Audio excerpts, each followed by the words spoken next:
حضرت عمر فاروق اللہ اکبر، حضرت عمر جیسا بندہ 24 لاکھ مربع میل کا حکمران، اور شاہ روم کو خط لکھ کے کہتا ہے میں منت نہیں کرتا، میں حکم دیتا ہوں۔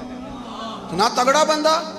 جنگ قادسیہ کے لیے حضرت سعد بن ابی وقاص کو بھیجا، فتوح شام پڑھ کے دیکھیں۔ حضرت عمر بڑے پریشان ہیں، اتنے دن ہو گئے کوئی رپورٹ ہی نہیں آئی۔ اب تو موبائل ہے نا، تو ایک منٹ کی رپورٹ لیں آپ، بلکہ آپ ایک منٹ کی فوٹو لیں، آپ رپورٹ تو دور رہ گئی۔ حضرت عمر فاروق رضی اللہ تعالیٰ عنہ بڑے پریشان ہیں کہ قادسیہ میں حضرت سعد بن ابی وقاص کے ساتھ لوگ جہاد کرنے گئے، رپورٹ کوئی نہیں آ رہی۔ اتنے پریشان تھے کہ باہر نکل کے نا اس رستے پہ بیٹھ جاتے جو رستہ قادسیہ کی طرف سے آتا تھا، جو بھی آتا جاتا پوچھتے جنگ کے کیا حالات ہیں۔ ادھر جب اللہ نے فتح دے دی نا، تو حضرت سعد بن ابی وقاص رضی اللہ تعالیٰ عنہ نے ایک قاصد کو خط دے کے بھیجا، کہنے لگے عمر کے پاس جاؤ، انہیں اطلاع دو کہ الحمدللہ اللہ نے اسلام کو فتح عطا کر دی ہے۔ یہ حضرت عمر کو جا کے دینا، وہ بڑے پریشان ہوں گے۔ وہ جو اس زمانے میں اس طرح ہوتا تھا کہ کئی دور دور سے صحابہ جو دوسرے شہروں کے ملکوں کے رہنے والے ہوتے تھے، وہ بھی آ کے شامل ہو جاتے تھے جہاد میں۔ کوئی ایک دفعہ مدینے آیا، کوئی 2 دفعہ آیا، پھر اپنے اپنے علاقوں میں بہت سارے لوگوں نے زیادہ دفعہ حضرت عمر کو دیکھا بھی نہیں تھا۔ وہ جو قاصد خط لے کے آیا تھا نا، اس نے ایک آدھ دفعہ دیکھا تھا، حضرت عمر بوڑھے ہو گئے، وہ پہچانتا نہیں تھا۔ ادھر سے وہ خط لے کے آ گیا، حضرت عمر مدینے سے باہر نکل کے اس روڈ پہ بیٹھے تھے جو قادسیہ سے آتا تھا۔ جب وہ اس آدمی کو آتے دیکھا تو حضرت عمر اٹھ کے کھڑے ہو گئے، فرمانے لگے قادسیہ سے آ رہے ہو؟ وہ کیا کہتا ہے؟ پھٹے پرانے کپڑے، ٹوٹے ہوئے جوتے، سر پہ پرانی پگڑی، کہنے لگے غلام مدینے کے رہنے والے ہو؟ حضرت عمر کہنے لگے ہاں مدینے کا ہوں۔ کہا میں قادسیہ سے آیا ہوں، الحمدللہ اللہ نے اسلام کو فتح دے دی ہے، الحمدللہ کفر کی کمر ٹوٹ گئی ہے۔ اس نے یہ بات کر کے تو گھوڑے کو ایڑی لگائی، گھوڑا دوڑنے لگا مدینے کے، حضرت عمر بھی ساتھ ساتھ دوڑ رہے، فرمانے لگے اچھا بتاؤ خالد بن ولید کا کیا حال ہے؟ تھوڑا آگے جا کے فرمانے لگے اسامہ بن زید کیسے ہے؟ وہ کہتے ہیں ٹھیک ہے۔ پھر اس نے اور گھوڑا، عمر ساتھ ساتھ دوڑ رہے ہیں، ساتھ ساتھ 24 لاکھ مربع میل کا حکمران، ایک جوتا پیر سے نکل گیا، عمر دوڑ رہے ہیں۔ آگے جا کے پوچھتے ہیں سعد بن ابی وقاص کا کیا حال ہے؟ کہ حضور وہ بھی ٹھیک ہے۔ کتنے لوگ میرے شہید ہو گئے مسلمانوں میں سے؟ کہنے لگا صحیح گنتی کا نہیں پتا، یہ لفظ ادا ہوتے ہوتے مدینے کی سرحد آ گئی۔ لوگوں نے عمر کو گھوڑے کے ساتھ دوڑتے دیکھا تو کہا امیر المومنین کیوں دوڑ رہے ہیں؟ وہ غلام چھلانگ لگا کے نیچے آیا، قدموں میں بیٹھ گیا، کہنے لگا حضور آپ نے بتایا ہی نہیں آپ امیر المومنین ہیں۔ آپ فرمانے لگے کیا بتاتا؟ میں تو اونٹ چرانے والے کا پتر ہوں، کیا بتاتا؟ وہ عمر ہوں جس نے اپنے گناہوں کا حساب دینا ہے، کیا بتاتا؟ جو سعد بن ابی وقاص کو جہاد پہ بھیج کے خود بزدلوں کی طرح گھر میں بیٹھا ہے، کیا بتاتا؟ کوئی حیثیت نہیں، کوئی تار، تو نے اچھا کیا، تو تو مجاہد تھا، مجھے ساتھ ساتھ دوڑایا، تو نے اچھا کیا۔ جتنے لوگ تھے چیخیں مار کے رونے لگے۔ حضرت فاروق اعظم سے کہنے لگے عمر جب تک تیرے جلوے رہیں گے اللہ کامیابیاں ہی عطا فرمائے گا، جب تک تیرا رنگ رہے گا اللہ تعالیٰ نوازتا ہی رہے گا۔ کچھ نہیں، کبھی اپنا آپ ظاہر ہی نہیں کیا۔ بہت بڑے تھے، بہت بڑے تھے حضرت عمر، بڑے تھے۔ حضرت ابو رافع غلام تھے، قرآن پاک بڑا سونا پڑھتے تھے۔ حضرت عمر جب بھی انہیں ملتے کہتے ابو رافع تو عمر سے اچھا ہے، قرآن بڑا شاندار پڑھتا ہے۔ تو وہ کہتے حضور اگر میں قرآن صحیح پڑھتا ہوں تو آپ کو قرآن کی تشریح زیادہ صحیح آتی ہے، آپ بھی تو مجھ سے افضل ہیں۔ تو آپ فرماتے نہیں پھر بھی تو مجھ سے افضل ہے۔ کیوں؟ اس لیے کہ تو اپنے آقا کی نوکری بھی ٹھیک کرتا ہے اور رب کی عبادت بھی ٹھیک کرتا ہے، اور مجھے خالص صرف عبادت کرنی ہوتی ہے وہ بھی ٹھیک نہیں کر پاتا۔ ساری زندگی اپنا محاسبہ، ساری زندگی اپنے گریبان میں دیکھا، ساری زندگی اپنے آپ کو پرکھا، اپنے آپ کو ٹٹولا۔ 62 سال عمر بیت گئی۔ حضرت حذیفہ بن یمان ایک صحابی تھے، میرے نبی کریم علیہ السلام نا ان سے راز کی باتیں کرتے تھے۔ ہر بندے کا ہاضمہ ٹھیک نہیں ہوتا، سب سے راز کی بات نہیں کرنی چاہیے۔ حضرت حذیفہ بن یمان کہتے ہیں حضور راز کی باتیں بتاتے ہیں۔ مدینہ منورہ میں جو منافقین تھے ان کی لسٹ بھی نبی پاک نے حضرت حذیفہ بن یمان کو دی تھی۔ جب کوئی مشکوک آدمی مر جاتا نا تو صحابہ کہتے ہیں ہم دیکھتے اگر حضرت حذیفہ نے جنازہ پڑھا ہے تو ہم بھی جنازہ پڑھ لیتے۔ نبی پاک نے بھی کچھ جنازے نہیں پڑھے، ترمذی میں ہے، فرمایا عثمان سے جو بغض رکھے اس کا جنازہ نہیں پڑھیں گے۔ حضرت حذیفہ بن یمان اگر جنازہ پڑھتے تو لوگ پڑھتے، وہ نہ پڑھتے تو لوگ جنازہ نہ پڑھتے۔ حضرت حذیفہ بن یمان کہتے ہیں جناب عمر فاروق کی خلافت کے آخری ایام تھے، کچھ دنوں کے بعد وہ شہید ہو گئے۔ فرماتے ہیں آدھی رات کا وقت تھا، میں گھر میں سویا تھا بڑا بے فکر، اچانک میرے دروازے پہ دستک ہوئی، میں گھبرا کے اٹھا، اتنی رات کو کون آیا؟ کہتے ہیں قربان جاؤں، دروازے پہ گیا تو امیر المومنین فاروق اعظم دروازے پہ۔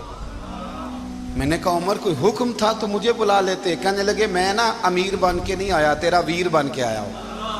امیر المومنین کی حیثیت سے سرکاری کام سے بلاتا تو وہاں بلاتا، مجھے ایک ذاتی کام پڑ گیا۔ کہتے ہیں میں نے عمر کو گھر کی اندر بلا کے چارپائی پہ بٹھایا، میں نے کہا حضور میں غریب آدمی ہوں، میں کیا آپ کے کام آ سکتا ہوں؟ تو کہتے ہیں انہوں نے نا مجھے ساتھ بٹھا لیا، پھر میرا ہاتھ پکڑ لیا، کہنے لگے تو عمر کو جانتا ہے؟ عمر جھوٹ نہیں بولتا، تو جانتا ہے عمر وعدوں کا پکا ہے؟ کہا حضور جانتا ہوں۔ کہا میں اس وقت آیا ہوں جب دیکھ بھی کوئی نہیں رہا۔ حضرت حذیفہ بن یمان کہتے ہیں پریشان ہو گیا، حضور پہلیاں نہ بجھوائے، مہربانی کر بتائیں کدھر آئے ہیں؟ تو حضرت عمر فاروق فرمانے لگے 62 سال کا ہو گیا ہوں، 63 میں چل رہا ہے، داڑھی سفید ہو گئی ہے، پھل پک گیا، اٹھ فریدہ ستیا، داڑھی آ گئی پور، اگا نیڑے آ گئی، پیچھا رہ گئی دور، اب قبر اشر کا معاملہ صاف نظر آنے لگا ہے۔ کہا حضور مجھ سے کیا چاہتے ہیں؟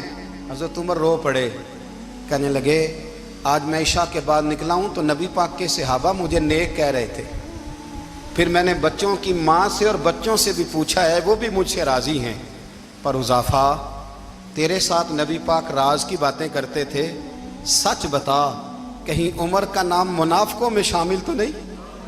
سچ بتا ان منافقین میں تو شامل نہیں، کہیں اوپر سے تو نہیں سارا کچھ؟ حضرت حذیفہ بن یمان کہتے ہیں میں باپ کے مرنے پہ اتنا نہیں رویا جتنا عمر کے سوال پہ رویا۔ میں قدموں میں بیٹھ گیا، میں نے کہا نہیں عمر یہ تو میں نے نہیں سنا، لیکن یہ میں نے نبی پاک سے ضرور سنا ہے کہ میرے بعد اگر کوئی نبی ہوتا تو عمر ابن خطاب ہوتا۔ یہ میں نے اپنے کانوں سے سنا ہے کہ عمر جس گلی سے گزرے شیطان رستہ بدل جاتا ہے۔ یہ میں نے اپنے کانوں سے سنا ہے کہ 950 سال حضرت جبریل جناب عمر کی شان بیان کریں تو پھر بھی بیان نہیں ہو سکتا، یہ میں نے ضرور سنا۔ دوستو ساری زندگی حضرت عمر نے اگر دوسروں کا محاسبہ کیا تو اپنا اور اپنے بچوں کا بھی کڑا خیال رکھا، اپنی ذات پر بڑی توجہ دی۔ جو لوگ اپنا بھول جاتے نا، ہمیں اپنی صحت کا بڑا خیال ہے لیکن اپنی روحانی زندگی کا کوئی خیال نہیں ہے۔ حضرت عمر فاروق رضی اللہ تعالیٰ عنہ نا باہر والوں کا بھی بڑا سخت حساب کرتے تھے۔ بڑا ایک گورنر صاحب نے لباس بڑا شاندار پہننا شروع کر دیا تھا تو حضرت عمر نے اتروا کے نا تو انہیں ٹاٹ کا لباس پہنا کے تو اونٹ چرانے کی ڈیوٹی دے دی تھی، اتنا سخت احتساب کرتے۔ کسائی کی دکان پر بھی 1-2 گھنٹے کھڑے ہوتے تھے۔ جو آدمی مسلسل 2 دن گوشت خریدتا تھا نا، فرماتے تھے اس کا ٹیکس بڑھا دو، لوگوں کو دال نہیں مل رہی اور یہ روز گوشت کھاتا ہے۔ حضرت فاروق اعظم اس کو جزیہ کہا جاتا تھا، یا کچھ اور معاملات ہوتے تھے بڑھا دیتے تھے۔ مسلسل جو 2 دن آدمی گوشت کھاتا تھا، فرماتے تھے مدینے میں غربت ہے، اگر یہ والا نظام تم کرو گے تو غریب لوگ کس کی طرف دیکھیں گے۔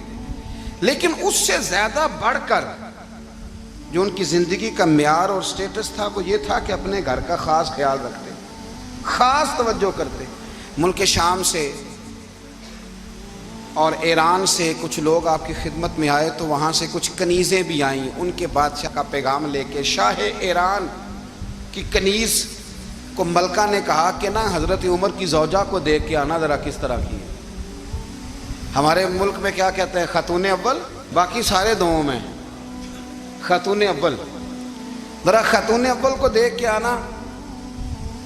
تو وہ جب آئی نا گھر میں ملنے تو کہا کہ مجھے میری ملکہ نے کہا تھا کہ عمر کی زوجہ سے اہلیہ سے ملاقات کر کے آنا۔ تو حضرت عمر کی اہلیہ نے نا ایک جوڑا کپڑوں کا دے دیا ملکہ کے لیے اور ایک خوشبو کی شیشی دے دی۔ اب جب وہ تحفے وہاں گئے تو اس ملکہ نے نا کچھ سونے کا سامان بھیجا، کچھ زیورات بھیجے، کچھ تحائف بھیجے۔ جب حضرت عمر کے گھر آئے نا، وہ خادم لے کے آیا، اس نے کہا جی آپ کی اہلیہ نے تحفے بھیجے تھے، تو جواب میں شاہ ایران کی بیوی نے، یہاں جس ملک کا وہ سفیر تھا، انہوں نے بھی یہ بھیجے۔ تو حضرت عمر فاروق نا وہ تحفے لے کے گھر گئے تو جا کے کہنے لگے اپنی اہلیہ سے، یہ تو کب سے تحفے تحائف بھیجنے لگ گئی ہے؟ یہ کب سے نظام شروع ہو گیا؟ تو کہ حضور تحفہ دینا لینا تو ٹھیک ہے، سنت ہے، محبت بڑھتی ہے، تو یہ کوئی قباحت نہیں، اور میں نے اپنی ذاتی استعمال کے لیے جو چیزیں رکھی تھی وہ میں نے دی ہیں۔ تو حضرت عمر فاروق رضی اللہ تعالیٰ عنہ فرمانے لگے ہم نے کسی ملک کے ساتھ اور اس کے بادشاہ کے ساتھ ذاتی تعلق نہیں بنانا، تعلق جو بھی بنے گا رسول اللہ کے دین کی برکت سے بنے گا، ذاتی رشتے نہیں ہم نے قائم کرنے۔ ذاتی آپ کے ملک کی جو ایئر لائن جس کا ہر سال خسارے کا ڈنڈورا پیٹا جاتا ہے نا، وہ ہمارے بادشاہ صاحب اور صدر صاحب اگر غیر ملکیوں کو گھوڑا کبھی بھیجنا ہو نا، گھوڑا، تو پورا ایک جہاز گھوڑا لے کے تحفے میں جاتا ہے، پورا جہاز غریب قوم کا یہ سرمایہ، اور قوم بڑی بادشاہ ہے، لائنوں میں لا کے ووٹ دیتی ہے، دو کام ہمیشہ لائن میں لا کے کرنے، ایک بل لائن میں لا کے جمع کرانا ہے اور ایک ووٹ لائن میں لا کے، تاکہ پھر پورے 5 سال لائن میں ہی لگے رہیں۔ مرضی سے آپ ووٹ دینا، پر جو بات درست ہے اس کو سنو۔ حضرت عمر فاروق رضی اللہ تعالیٰ عنہ نے اپنی اہلیہ سے پوچھا کتنے کا تھا وہ تیرا جوڑا اور خوشبو کی شیشی؟ انہوں نے کہا 3 دینار کی۔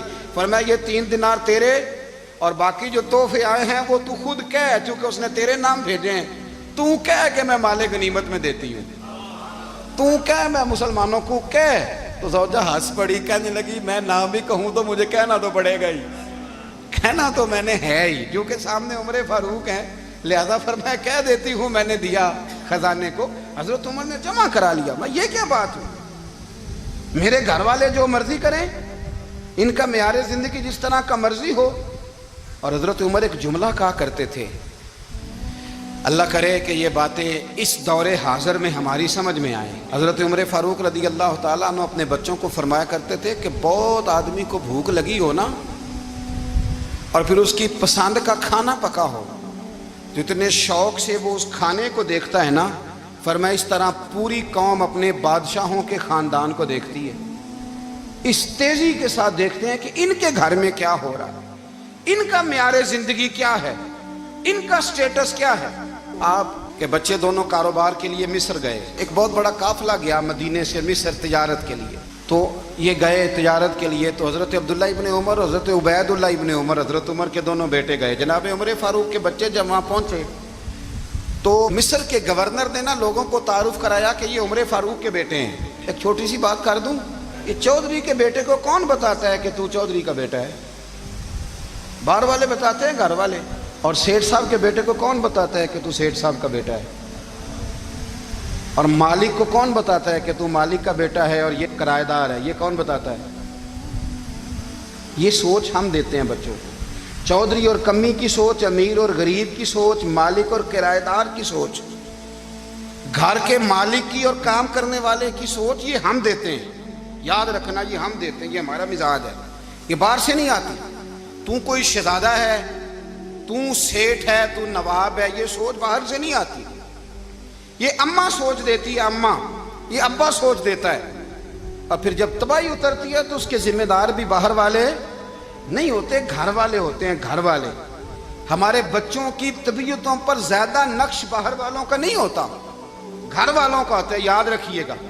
حضرت عمر فاروق رضی اللہ، بچے ہیں، شہزادے ہیں، وہ کاروبار کرنے گئے، اور وہاں بتایا گورنر صاحب نے کہ یہ فاروق اعظم کے بچے، امیر المومنین کے۔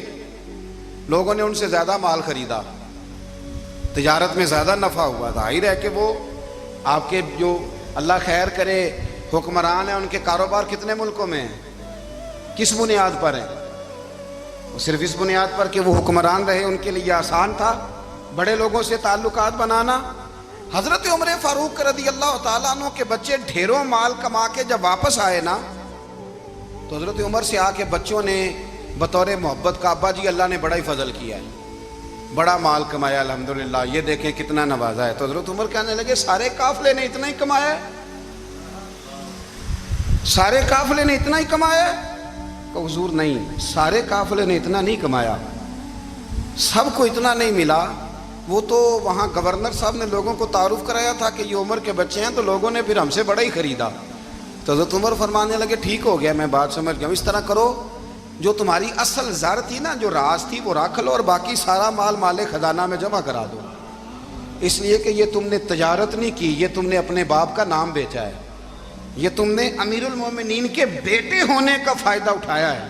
فرمایا یہ تمہارا نہیں حق، یہ مسلمانوں کا ہے، اس لیے کہ یہ مال تم نے محنت سے نہیں کمایا، یہ باپ کی کرسی کا فائدہ اٹھایا ہے۔ اور فرمایا اگر تم نے مال جمع نہ کرایا تو میں مال بھی لے لوں گا زبردستی اور کوڑے بھی ماروں گا، ڈبل سزا دوں گا۔ مرضی سے جمع کراؤ گے تو کوڑوں سے بچ جاؤ گے۔ بڑے بیٹے نے تو جمع کرا دیا تو چھوٹا تھوڑا پریشان ہوا، تو حضرت عبداللہ ابن عمر چھوٹے بھائی کا ماتھا چوم کے کہنے لگے بیٹے چپ کر کے جمع کرا، یہاں بھی فخر کر کے ہم عمر کے بیٹے ہیں اور قیامت میں بھی فخر کریں گے کہ ہم فاروق اعظم کے بیٹے ہیں۔ یہاں بھی ناز کریں گے اور وہاں بھی ناز کریں گے کہ عمر کے بچے ہیں۔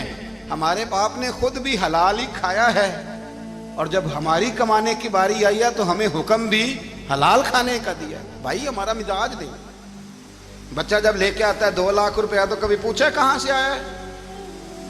جب وہ پہلے دن غلط دوستوں کے پاس جا کے بیٹھتا ہے تو کبھی نکالا ہے گھر سے اسے؟ یہ بہت سارے خمیازے ہمیں اس لیے بھگتنے پڑتے ہیں کہ ہم ابتدا میں سوراخ بند نہیں کرتے، جب اس میں شگاف پڑ جاتا ہے، سیلاب آتا ہے تو ہمیں ہوش آتی ہے۔ حضرت عمر نے اپنے گھر میں نگرانی رکھی، کڑی نگرانی۔ زیادہ نماز گھر میں پڑھتے تھے حضرت عمر، نفلی نمازیں زیادہ کیوں بلا؟ میرے اصحاب مجھے حکم دیتے تھے کہ فرض نماز کے علاوہ نمازیں گھر میں پڑھنا، بچوں کو عادت پڑے گی، ذوق پیدا ہوگا، ان کو پتہ چلے گا کہ ہمارے گھر میں 5 وقت کوئی اور کام بھی ہوتا ہے۔ بھائی یاد رکھیں کہ آپ نے اگر سجدہ کرنا ہے تو بچہ لیٹ جائے گا، اسے پتہ کوئی نہیں سجدہ کیا ہے، لیکن جب گھر میں کبھی قرآن ابا جی کھول لینا، میں اکثر کہتا ہوں جب ابا جی کا موڈ بن جائے نا لیکچر دینے کا، وہ گھر میں شروع ہو جاتے ہیں، کہتے ہیں آپ لوگ نماز نہیں پڑھتے اس لیے میرے کاروبار میں برکت کوئی نہیں، تم سویرے قرآن پاک نہیں کھولتے تو میں تباہ ہو گیا ہوں۔ تو میاں آپ نے کب گھر میں قرآن پاک کھولا تھا؟ آپ نے کب نماز پڑھی؟ آپ نے کب گھر کے اندر اللہ رسول کا ذکر کیا تھا؟ آپ نے کب حدیث چھیڑی؟ آپ نے بھی تو گھر کے اندر جب بھی آپ آئے ہیں تو آپ نے وہی کچھ کیا جو دنیا دار کرتے ہیں۔ آپ بھی تو اپنا موبائل لے کے الگ کونے میں بیٹھ گئے، آپ نے بھی تو کہا ہے کہ اب تمہارے چینل ختم، اب میری مرضی والا چلے گا۔ تو جو آپ نے کیا ہے بچے بھی وہی کام کریں گے۔ آپ نے بھی گپ شپ لگائی ہے تو وہ بھی لگا رہے ہیں۔ یہ سمجھ لیں جو کام آپ کریں گے آپ اپنے بچوں کی سیرت میں اس کا جلوہ دیکھ لیں گے۔ بڑی پکی سی بات ہے کہ آپ کو بچے کی عادتیں دیکھ کے سمجھ آ جائے گی کہ میں بھی یہی کرتا تھا اور یہ بھی۔ حضرت عمر فاروق رضی اللہ تعالیٰ عنہ وصال فرما گئے، تو آپ کے وصال کے بعد حضرت عثمان غنی رضی اللہ تعالیٰ عنہ نے آپ کی ایک بیوہ سے نکاح کیا، حضرت عمر کی ایک بیوہ سے۔ جب وہ آپ کے نکاح میں آئی تو کہنے لگی حضرت عثمان غنی سے کہ حضور نہ تو میں خوبصورت ہوں اور نہ میں جوان ہوں، نہ آپ کی کوئی خدمت کر سکتی ہوں، میرے ساتھ نکاح کرنا سمجھ میں نہیں آیا۔ کیا شاندار جواب دیا حضرت عثمان غنی نے، کیا خوبصورت جواب دیا۔ فرمانے لگے میں نے اس لیے نکاح نہیں کیا کہ مجھے تمہارے حسن سے دلچسپی تھی یا تمہاری خدمت کی ضرورت تھی، میں نے تو اس لیے نکاح کیا ہے کہ مجھے بتاؤ عمر فاروق گھر کے اندر اپنے رب کی عبادت کس طرح کرتے تھے، وہ قرآن پاک کس طرح پڑھتے تھے، وہ رویا کیسے کرتے تھے، استغفار کا طریقہ کیا، کس وقت کس انداز میں وہ اپنے رب کو یاد کرتے تھے۔ اس لیے کہ عمر کئی دفعہ گھر سے آتا تھا تو میں اس کے چہرے پر نور دیکھا کرتا تھا، میں روشنی دیکھتا تھا، ایک معیار دیکھتا تھا۔ نکاح اس لیے کیا ہے کہ مجھے عمر کی جو گھر کے اندر کی عبادت ہے اس سے آگاہ کرو، تاکہ عثمان غنی بھی چاہتے ہیں اس طرح کے عمل کرو جس طرح کہ عمر فاروق کر کے گئے ہیں۔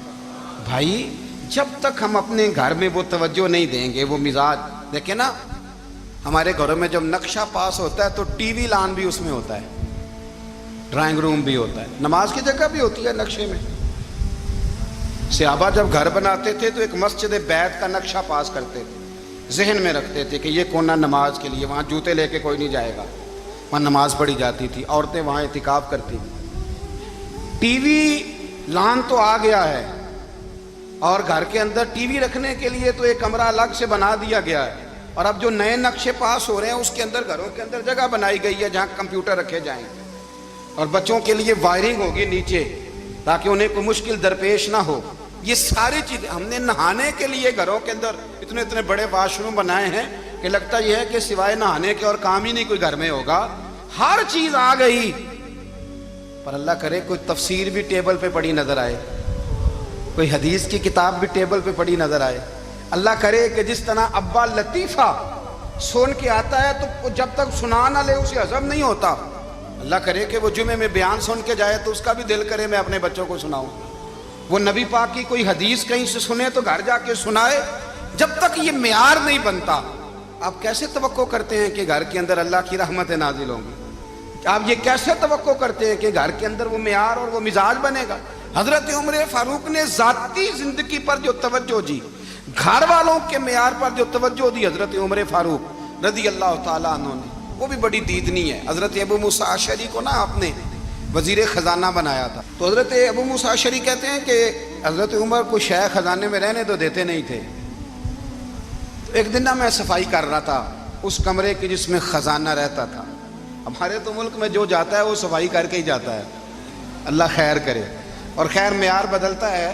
جو پچھلی حکومت ہوتی ہے وہ قرضہ اٹھاتی ہے، وہ باہر سے جاتی ہے تو قرضہ لے کے آتی، اور جو نہیں آتی ہے وہ کہتی ہے ہمیں پیکج مل گیا ہے.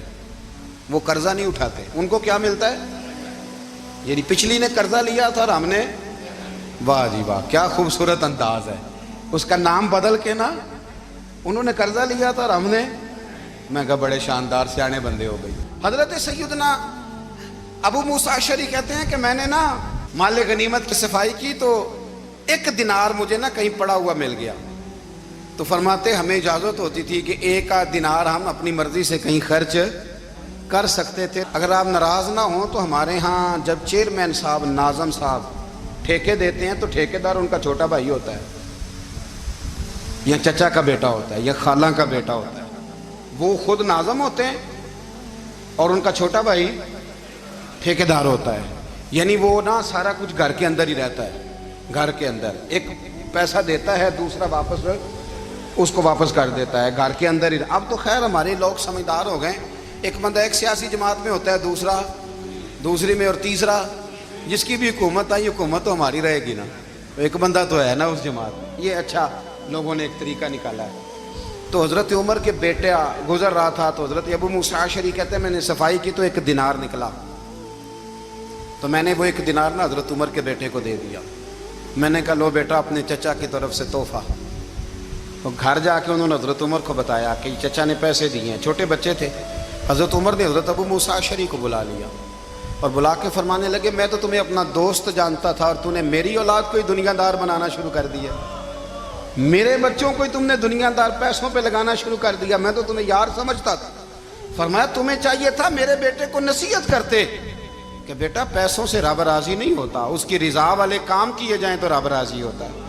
اور فرمایا تمہیں کوئی اور گھر نہیں ملا تھا تباہ کرنے کے لیے، میرا ہی گھر ملا تھا. اٹھاؤ اپنا دینار اور خبردار آج کے بعد میرے بچوں کے ساتھ یہ والی نیکی نہ کرنا. اور ہمارا کیا سٹیٹس ہے؟ دوستی ہے اس سے جو تحفے زیادہ دے، جو بچوں کو خراب کرنے میں مدد زیادہ کرے، اس کے ساتھ یہ رہنا. حضرت عمر نے گھر پہ اور سب سے بڑھ کر اپنی ذات پہ توجہ کی. حضرت ابو مالک رضی اللہ تعالیٰ عنہ کہتے ہیں میں عمر کے پیچھے پیچھے ایک باغ میں گیا، اکثر اس باغ میں جایا کرتے تھے. اور عمر جا کے نا تو درخت کے نیچے بیٹھ گئے اور فرمانے لگے او امیر المومنین اللہ سے ڈر جا، ورنہ جس رب نے حکومت دی ہے وہ عذاب بھی بڑھا دے گا. ڈر جا رب سے. کبھی ساری زندگی حضرت عمر نے اپنا کوئی تعارف نہیں کرایا، کبھی نہیں. ایک بندے نے آپ کے سامنے تعریف کر دی آپ کی تو فرمانے لگے تو خود بھی ہلاک ہوا اور مجھے بھی ہلاک کر دیا. کیا ضرورت پڑی ہے میری تعریفیں کرنے کی؟ اتنی دیر میری تعریف میں لگائی. اللہ کا ذکر کرتا رب تجھے ثواب دیتا، حضور پہ درود پڑھتا تو رب تیرے اوپر رحمتیں نازل کرتا. کس چکر میں؟ آج جتنا اچھی کوئی خوشامد کرے اتنی اچھی وزارت ملتی ہے، جتنی اچھی اس کو جو ہے وہ چاپلوسی کرنی آیا درجہ بھی اسے اتنا ہی اچھا ملتا.